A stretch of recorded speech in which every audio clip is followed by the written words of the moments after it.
ಈ ಹಿಂದೆ ನಡೆದಂತಹ ಲೌಡ್ ಸ್ಪೀಕರ್ ಪ್ರಕರಣ ಈಗ ಮತ್ತೆ ಮುನ್ನೆಲೆಗೆ ಬಂದಿರುವಂಥದ್ದು. ಅಂದರೆ ಇಂತಿಷ್ಟು ಡೆಸಿಬಲ್ ಅಂತ ಇರುತ್ತೆ, ಆದರೆ ಅದಕ್ಕಿಂತ ಹೆಚ್ಚಾಗಿ ಶಬ್ದವನ್ನು ಅಳವಡಿಕೆಯನ್ನು ಮಾಡಿ ಮತ್ತು ಅಲ್ಲಿದ್ದಂತಹ ಪರಿಸರಕ್ಕೆ ಒಂದು ಮಾಲಿನ್ಯ ತರುವಂತಹ, ಅಂದರೆ ಶಬ್ದ ಮಾಲಿನ್ಯ ತರುವಂತಹ ಒಂದು ಕೆಲಸಗಳನ್ನು ಕೂಡ ಮಾಡ್ತಾ ಇದ್ದಾರೆ ಅಂತ ಹೇಳಿ ಈಗ ಹಿಂದೂ ಮುಖಂಡ ಅವರು ಒಂದು ದೂರನ್ನು ಕೂಡ ಕೊಟ್ಟಿರುವಂಥದ್ದು. ಮತ್ತು ಅದರ ಬಗ್ಗೆ ಒಂದು ಸಾಕಷ್ಟು ಅಲ್ಲಿದ್ದಂತಹ ಸಂಬಂಧಪಟ್ಟಂತಹ ಅಧಿಕಾರಿಗಳಿಗೂ ಕೂಡ ಒಂದು ಮನವಿಯನ್ನು ಮಾಡಿದ್ದಾರೆ. ಈಗ ನಮ್ಮ ಜೊತೆ ತೇಜಸ್ ಗೌಡ ಅವರು ಇರುವಂಥದ್ದು. ಸರ್, ಏನಾಗಿದೆ ಈಗ ಮತ್ತೆ ಮುನ್ನೆಲೆಗೆ ಬಂದಿರುವಂಥದ್ದು? ಅಂದರೆ ಈ ಹಿಂದೆ ನೀವು ಕೂಡ ತೆಗೆಸಿದ್ರಿ ಈ ರೀತಿಯಾದಂತಹ ಒಂದು ಲೌಡ್ ಸ್ಪೀಕರ್ ಹಾಕಿದಂತಹ ಸಂದರ್ಭದಲ್ಲಿ, ಈಗ ಮತ್ತೆ ಅದು ರಿಪೀಟ್ ಆಗ್ತಾ ಇದೆ. ಮೊದಲನೇದಾಗಿ ಅವರು ಅವರ ಪವಿತ್ರ ಮಾಸ ರಂಜಾನ್ ಅಂತ ಒಂದು ಕಾರಣ ತಗೊಳ್ತಾ ಇವತ್ತು ಅವರು ಅವ್ರಿಗೆ ಪವಿತ್ರ ಮಾಸ ರಂಜಾನಲ್ಲಿ ಪ್ರಾರ್ಥನೆ ಮಾಡಬೇಕು ಅಂತ ಇದೆ. ಅವರ ಪ್ರಾರ್ಥನೆಗೆ ನಮ್ಮ ಯಾವುದೇ ಅಂತ ತೊಂದರೆ ನಾವು ಕೊಡೋದಕ್ಕೆ ಹೋಗೋದಿಲ್ಲ. ಅವರ ಪವಿತ್ರ ಮಾಸ ಅಂತ ಅಂದ್ಕೊಂಡು ಬೇರೆ ಧರ್ಮದವ್ರಿಗೆ ನೀವು ತೊಂದರೆ ಕೊಡೋಕೆ ಹೋದರೆ ಅದನ್ನು ನಾವು ಯಾವುದೇ ಕಾರಣಕ್ಕೂ ಸುಮ್ಮನೆ ಇರೋದಿಲ್ಲ. ಕಾನೂನು ರೀತಿಯಲ್ಲಿ ಹೋರಾಟ ಮಾಡಿ ಬುದ್ಧಿ ಕಲಿಸುವಂಥ ಕೆಲಸ ನಾವು ಮಾಡ್ತೀರಿ. ಮೊದಲನೇದಾಗಿ ತಾವು ತಮ್ಮ ಮಸೀದಿಯ ಮೇಲೆ ಏನು ಧ್ವನಿವರ್ಧಕಗಳು ಹಾಕೋತಿದ್ದೀರಿ, ಆ ಧ್ವನಿವರ್ಧಕಗಳು ಇಂತಿಷ್ಟೇ ಡಿಸೇಬಲ್ ಇರಬೇಕು ಅಂತ ಕಾನೂನಿದೆ.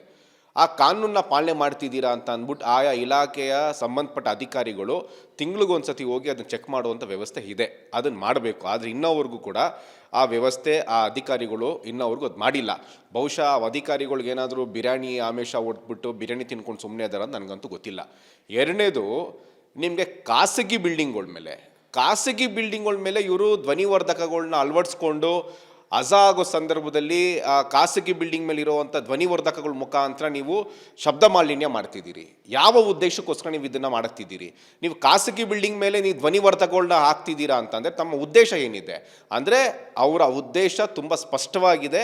ಅಲ್ಲಿ ಪಕ್ಕದಲ್ಲಿ ಇರುವಂಥ ಹಿಂದೂಗಳನ್ನ ಗೂಳೆ ಓಡಿಸ್ಬೇಕು, ಸಂಪೂರ್ಣವಾಗಿ ನಾವು ಇಲ್ಲೇ ನಾವು ಇಲ್ಲಿ ವಾಸವಾಗಬೇಕು, ಮುಸಲ್ಮಾನರು ಬಿಟ್ಟು ಬೇರೆ ಧರ್ಮದವ್ರು ಯಾರು ವಾಸ ಮಾಡಬಾರ್ದು ಅಂತ ವ್ಯವಸ್ಥಿತವಾದಂಥ ಒಂದು ಷಡ್ಯಂತ್ರ ಇವತ್ತು ಸೋಮೇಶ್ವರ ನಗರ ಭಾಗದಲ್ಲಿ ಆಗ್ತಿದೆ.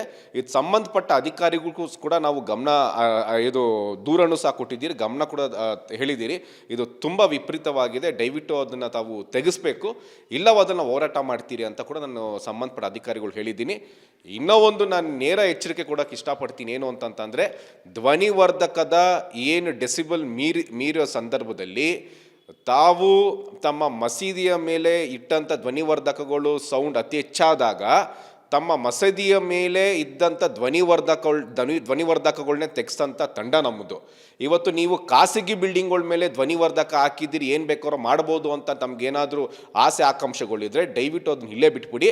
ಎಸ್, ಇದು ಹಿಂದೂ ಮುಖಂಡ ತೇಜಸ್ ಗೌಡ ಅವರ ಹೇಳಿಕೆ ಆಗಿರುವಂಥದ್ದು. ಅಂದರೆ 24 ಗಂಟೆಯ ಒಳಗಡೆಗೆ ಈ ಒಂದು ಧ್ವನಿವರ್ಧಕ ಏನಿದೆ ಅದೆಲ್ಲವನ್ನು ಕೂಡ ತೆರವುಗೊಳಿಸಬೇಕು ಮತ್ತು ಯಾರು ಇದಕ್ಕೆ ಹೊಣೆಯನ್ನು ಹೊತ್ತಿದ್ದಾರೋ ಅವರು ಇದನ್ನು ಕೆಲಸವನ್ನು ನಿರ್ವಹಿಸಬೇಕು. ಇಲ್ಲದಿದ್ದಲ್ಲಿ ಮುಂದಿನ ರೀತಿಯಾದಂತಹ ಒಂದು ನಡೆಯನ್ನು ನಾವು ತೆಗೆದುಕೊಳ್ಬೇಕಾಗುತ್ತೆ ಅಂತ ಹೇಳಿ ಅವರ ಒಂದು ಹೇಳಿಕೆ ಆಗಿರುವಂಥದ್ದು. ಈಗ ಸದ್ಯ ಮುಂದೆ ಏನಾಗುತ್ತೆ ಅನ್ನುವಂಥದ್ದು ಮುಂದಿನ ಹಂತದಲ್ಲಿ ಕಾದು ನೋಡಬೇಕಾಗಿದೆ. ಕ್ಯಾಮ್ರಾಮನ್ ಧನುಷ್ ಜೊತೆ ಅಭಿಷೇಕ್ ಜಯಶಂಕರ್, ರಿಪಬ್ಲಿಕ್ ಕನ್ನಡ.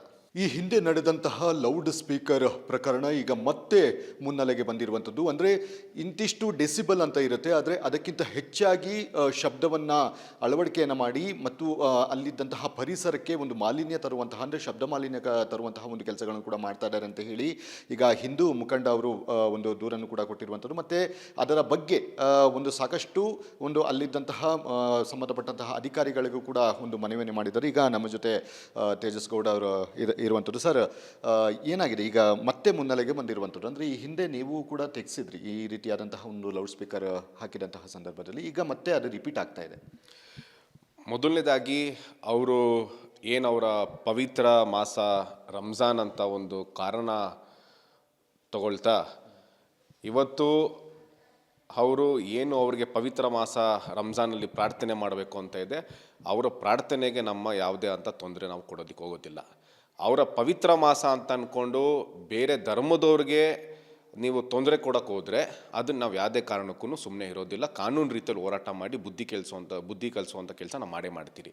ಮೊದಲನೇದಾಗಿ, ತಾವು ತಮ್ಮ ಮಸೀದಿಯ ಮೇಲೆ ಏನು ಧ್ವನಿವರ್ಧಕಗಳು ಹಾಕೋತಿದ್ದೀರಿ, ಆ ಧ್ವನಿವರ್ಧಕಗಳು ಇಂತಿಷ್ಟೇ ಡಿಸೇಬಲ್ ಇರಬೇಕು ಅಂತ ಕಾನೂನಿದೆ. ಆ ಕಾನೂನನ್ನ ಪಾಲನೆ ಮಾಡ್ತಿದ್ದೀರಾ ಅಂತ ಅಂದ್ಬಿಟ್ಟು ಆಯಾ ಇಲಾಖೆಯ ಸಂಬಂಧಪಟ್ಟ ಅಧಿಕಾರಿಗಳು ತಿಂಗಳಿಗೊಂದ್ಸತಿ ಹೋಗಿ ಅದನ್ನು ಚೆಕ್ ಮಾಡುವಂಥ ವ್ಯವಸ್ಥೆ ಇದೆ.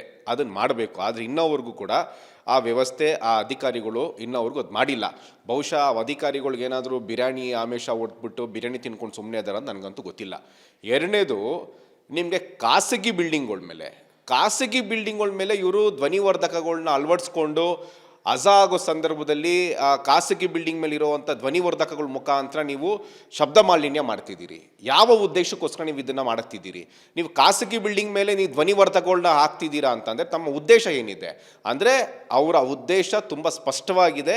ಅಲ್ಲಿ ಪಕ್ಕದಲ್ಲಿ ಇರುವಂಥ ಹಿಂದೂಗಳನ್ನ ಗೂಳೆ ಓಡಿಸ್ಬೇಕು, ಸಂಪೂರ್ಣವಾಗಿ ನಾವು ಇಲ್ಲೇ ಮುಸಲ್ಮಾನರು ನಾವು ಇಲ್ಲಿ ವಾಸವಾಗಬೇಕು, ಮುಸಲ್ಮಾನರು ಬಿಟ್ಟು ಬೇರೆ ಧರ್ಮದವ್ರು ಯಾರು ವಾಸ ಮಾಡಬಾರ್ದು ಅಂತ ವ್ಯವಸ್ಥಿತವಾದಂಥ ಒಂದು ಷಡ್ಯಂತ್ರ ಇವತ್ತು ಸೋಮೇಶ್ವರ ನಗರ ಭಾಗದಲ್ಲಿ ಆಗ್ತಿದೆ.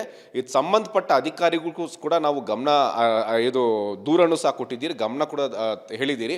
ಇದು ತುಂಬ ವಿಪರೀತವಾಗಿದೆ, ದಯವಿಟ್ಟು ಅದನ್ನು ತಾವು ತೆಗೆಸಬೇಕು, ಇಲ್ಲವ ಅದನ್ನು ಹೋರಾಟ ಮಾಡ್ತೀರಿ ಅಂತ ಕೂಡ ನಾನು ಸಂಬಂಧಪಟ್ಟ ಅಧಿಕಾರಿಗಳು ಹೇಳಿದ್ದೀನಿ. ಇನ್ನೂ ಒಂದು ನಾನು ನೇರ ಎಚ್ಚರಿಕೆ ಕೊಡೋಕೆ ಇಷ್ಟಪಡ್ತೀನಿ. ಏನು ಅಂತಂತಂದರೆ, ಧ್ವನಿವರ್ಧಕದ ಏನು ಡೆಸಿಬಲ್ ಮೀರಿಯೋ ಸಂದರ್ಭದಲ್ಲಿ ತಾವು ತಮ್ಮ ಮಸೀದಿಯ ಮೇಲೆ ಇಟ್ಟಂಥ ಧ್ವನಿವರ್ಧಕಗಳು ಸೌಂಡ್ ಅತಿ ಹೆಚ್ಚಾದಾಗ ತಮ್ಮ ಮಸೀದಿಯ ಮೇಲೆ ಇದ್ದಂಥ ಧ್ವನಿವರ್ಧಕಗಳನ್ನೇ ತೆಗೆಸಂಥ ತಂಡ ನಮ್ಮದು.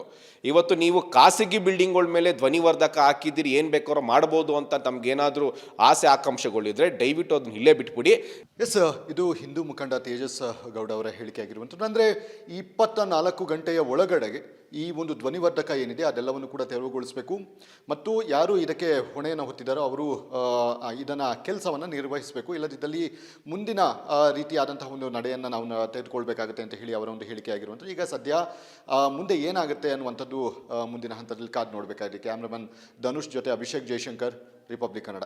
ಈ ಹಿಂದೆ ನಡೆದಂತಹ ಲೌಡ್ ಸ್ಪೀಕರ್ ಪ್ರಕರಣ ಈಗ ಮತ್ತೆ ಮುನ್ನೆಲೆಗೆ ಬಂದಿರುವಂಥದ್ದು. ಅಂದರೆ ಇಂತಿಷ್ಟು ಡೆಸಿಬಲ್ ಅಂತ ಇರುತ್ತೆ, ಆದರೆ ಅದಕ್ಕಿಂತ ಹೆಚ್ಚಾಗಿ ಶಬ್ದವನ್ನು ಅಳವಡಿಕೆಯನ್ನು ಮಾಡಿ ಮತ್ತು ಅಲ್ಲಿದ್ದಂತಹ ಪರಿಸರಕ್ಕೆ ಒಂದು ಮಾಲಿನ್ಯ ತರುವಂತಹ, ಅಂದರೆ ಶಬ್ದ ಮಾಲಿನ್ಯ ತರುವಂತಹ ಒಂದು ಕೆಲಸಗಳನ್ನು ಕೂಡ ಮಾಡ್ತಾ ಇದ್ದಾರೆ ಅಂತ ಹೇಳಿ ಈಗ ಹಿಂದೂ ಮುಖಂಡ ಅವರು ಒಂದು ದೂರನ್ನು ಕೂಡ ಕೊಟ್ಟಿರುವಂಥದ್ದು. ಮತ್ತು ಅದರ ಬಗ್ಗೆ ಒಂದು ಸಾಕಷ್ಟು ಒಂದು ಅಲ್ಲಿದ್ದಂತಹ ಸಂಬಂಧಪಟ್ಟಂತಹ ಅಧಿಕಾರಿಗಳಿಗೂ ಕೂಡ ಒಂದು ಮನವಿಯನ್ನು ಮಾಡಿದ್ದಾರೆ. ಈಗ ನಮ್ಮ ಜೊತೆ ತೇಜಸ್ ಗೌಡ ಅವರು ಇರುವಂಥದ್ದು. ಸರ್, ಏನಾಗಿದೆ ಈಗ ಮತ್ತೆ ಮುನ್ನೆಲೆಗೆ ಬಂದಿರುವಂಥದ್ದು? ಅಂದರೆ ಈ ಹಿಂದೆ ನೀವು ಕೂಡ ತೆಗೆಸಿದ್ರಿ ಈ ರೀತಿಯಾದಂತಹ ಒಂದು ಲೌಡ್ ಸ್ಪೀಕರ್ ಹಾಕಿದಂತಹ ಸಂದರ್ಭದಲ್ಲಿ, ಈಗ ಮತ್ತೆ ಅದು ರಿಪೀಟ್ ಆಗ್ತಾ ಇದೆ.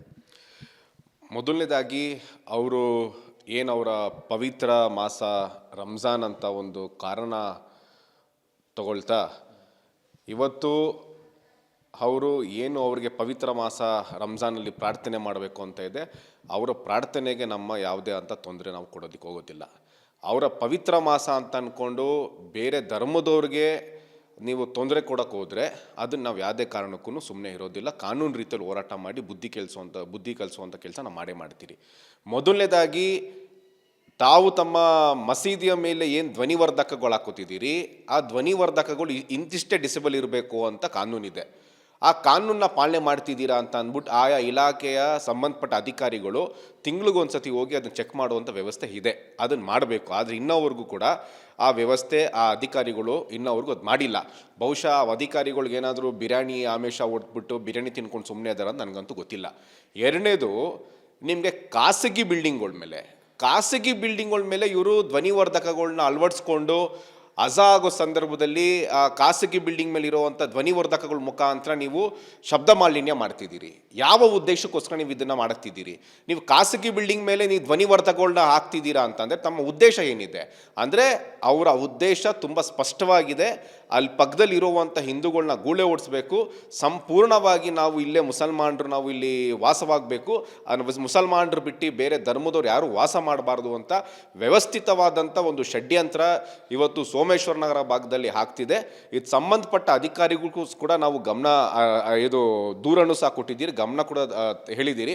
ಇದು ತುಂಬ ವಿಪರೀತವಾಗಿದೆ, ದಯವಿಟ್ಟು ಅದನ್ನು ತಾವು ತೆಗೆಸಬೇಕು, ಇಲ್ಲವ ಅದನ್ನು ಹೋರಾಟ ಮಾಡ್ತೀರಿ ಅಂತ ಕೂಡ ನಾನು ಸಂಬಂಧಪಟ್ಟ ಅಧಿಕಾರಿಗಳು ಹೇಳಿದ್ದೀನಿ. ಇನ್ನೂ ಒಂದು ನಾನು ನೇರ ಎಚ್ಚರಿಕೆ ಕೊಡೋಕೆ ಇಷ್ಟಪಡ್ತೀನಿ. ಏನು ಅಂತಂತಂದರೆ, ಧ್ವನಿವರ್ಧಕದ ಏನು ಡೆಸಿಬಲ್ ಮೀರಿಯೋ ಸಂದರ್ಭದಲ್ಲಿ ತಾವು ತಮ್ಮ ಮಸೀದಿಯ ಮೇಲೆ ಇಟ್ಟಂಥ ಧ್ವನಿವರ್ಧಕಗಳು ಸೌಂಡ್ ಅತಿ ಹೆಚ್ಚಾದಾಗ ತಮ್ಮ ಮಸೀದಿಯ ಮೇಲೆ ಇದ್ದಂಥ ಧ್ವನಿವರ್ಧಕಗಳನ್ನೇ ತೆಗೆಸಂಥ ತಂಡ ನಮ್ಮದು. ಇವತ್ತು ನೀವು ಖಾಸಗಿ ಬಿಲ್ಡಿಂಗ್ಗಳ ಮೇಲೆ ಧ್ವನಿವರ್ಧಕ ಹಾಕಿದ್ದೀರಿ, ಏನು ಬೇಕಾದ್ರೂ ಮಾಡ್ಬೋದು ಅಂತ ತಮ್ಗೇನಾದರೂ ಆಸೆ ಆಕಾಂಕ್ಷೆಗಳಿದ್ರೆ ದಯವಿಟ್ಟು ಅದನ್ನ ಇಲ್ಲೇ ಬಿಟ್ಬಿಡಿ. ಎಸ್, ಇದು ಹಿಂದೂ ಮುಖಂಡ ತೇಜಸ್ ಗೌಡ ಅವರ ಹೇಳಿಕೆ ಆಗಿರುವಂಥದ್ದು. ಅಂದರೆ ಈ 24 ಗಂಟೆಯ ಒಳಗಡೆಗೆ ಈ ಒಂದು ಧ್ವನಿವರ್ಧಕ ಏನಿದೆ ಅದೆಲ್ಲವನ್ನು ಕೂಡ ತೆರವುಗೊಳಿಸಬೇಕು ಮತ್ತು ಯಾರು ಇದಕ್ಕೆ ಹೊಣೆಯನ್ನು ಹೊತ್ತಿದ್ದಾರೋ ಅವರು ಇದನ್ನು ಕೆಲಸವನ್ನು ನಿರ್ವಹಿಸಬೇಕು. ಇಲ್ಲದಿದ್ದಲ್ಲಿ ಮುಂದಿನ ರೀತಿಯಾದಂತಹ ಒಂದು ನಡೆಯನ್ನು ನಾವು ತೆಗೆದುಕೊಳ್ಬೇಕಾಗುತ್ತೆ ಅಂತ ಹೇಳಿ ಅವರ ಒಂದು ಹೇಳಿಕೆ ಆಗಿರುವಂಥದ್ದು. ಈಗ ಸದ್ಯ ಮುಂದೆ ಏನಾಗುತ್ತೆ ಅನ್ನುವಂಥದ್ದು ಮುಂದಿನ ಹಂತದಲ್ಲಿ ಕಾದು ನೋಡಬೇಕಾಗಿದೆ. ಕ್ಯಾಮ್ರಾಮನ್ ಧನುಷ್ ಜೊತೆ ಅಭಿಷೇಕ್ ಜಯಶಂಕರ್, ರಿಪಬ್ಲಿಕ್ ಕನ್ನಡ.